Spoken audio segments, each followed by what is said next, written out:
Hi, my name's Carrie Parker, and I'm the Director of Sacramental Preparation here at St. Paul Church, and I'm going to talk a little bit about Lent this evening. When I taught school at St. Peter and Paul School, our kindergarten teacher always used a story to teach her class about giving and sharing, and that story is called Stone Soup. But I think it's for all of us, not just kindergartners, no matter what our age, and it's a perfect Lent story.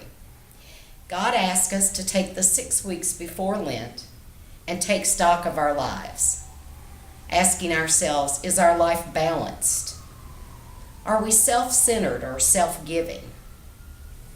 How are our relationships with others? Do we really put God first in our lives?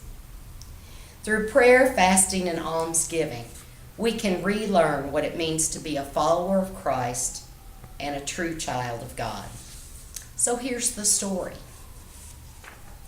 Once upon a time, somewhere in Eastern Europe, there was a great famine in which people jealously hoarded whatever food they could find, hiding it from their friends and neighbors.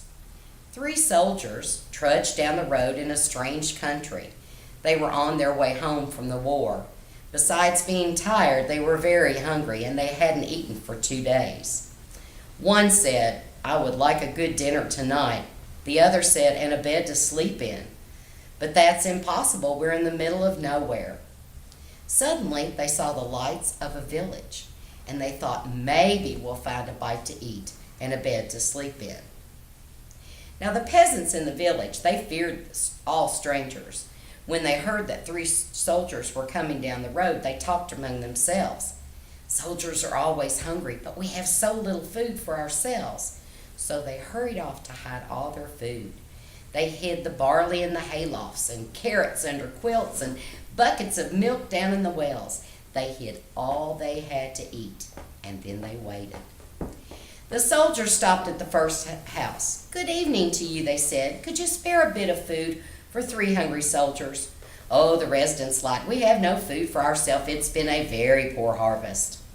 The soldiers went to the next house. "Could you spare a bit of food, or do you have a corner for us to sleep in tonight?" "Oh, no, we gave all our spare food to the soldiers who came before you, and all the beds are full," the woman lied. At each house, the response was the same. No one had food or a place for the soldiers to stay. The peasants all had good reasons. They were feeding the sick or the children. The villagers stood in the street inside, and they tried to look as hungry as possible. The soldiers talked among themselves. Then the first soldier called out, "Good people, we are 3 hungry soldiers in a strange land. We have asked you for food, and you have no food. Well, we will make stone soup." The peasants just stared at them. The soldiers asked for a big iron pot filled with water and fire to heat it, and 3 round stones. The soldiers dipped the stones in the pot. One soldier said, "Any good soup needs salt and pepper." And so the children ran off and got some salt and pepper. "Stones make good soup, but carrots would make it even better," the second one said. One woman said, "Why, I think I have a carrot or 2.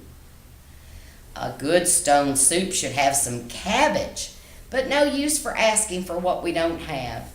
Another woman said, "I think I can probably find a little cabbage."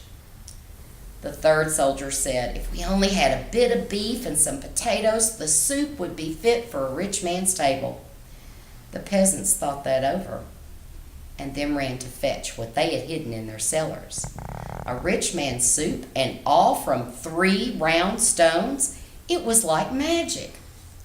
The soldiers said if we only had a bit of barley and some milk, the soup would be fit for a king. And so the peasants managed to retrieve some barley and milk. Wasn't long.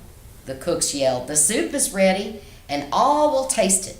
But first we need to set the table." Tables and torches were set up in the square, and all sat down to eat. Some of the peasants said, "Such a good soup would be better with bread and cider," and they brought forth some of that too. Never had there been such a feast. Never had the peasants tasted such delicious soup, and all made from stones. They ate and drank and danced well into the night. The soldiers asked again if there was a loft that they could sleep in for the night. "Oh no," said the townfolk.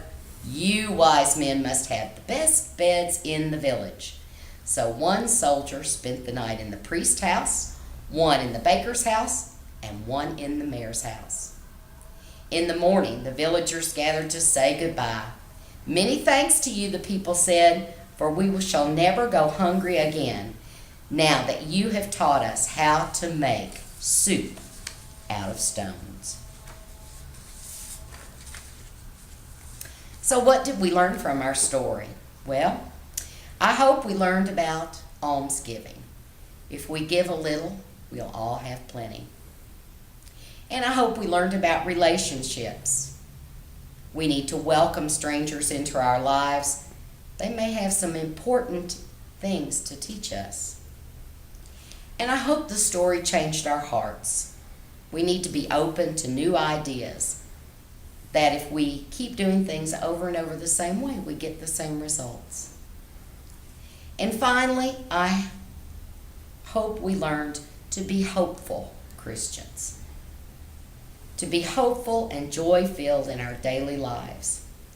It is the bits and the pieces and the three stones that give our lives meaning. So have a wonderful Lent and a happy Easter.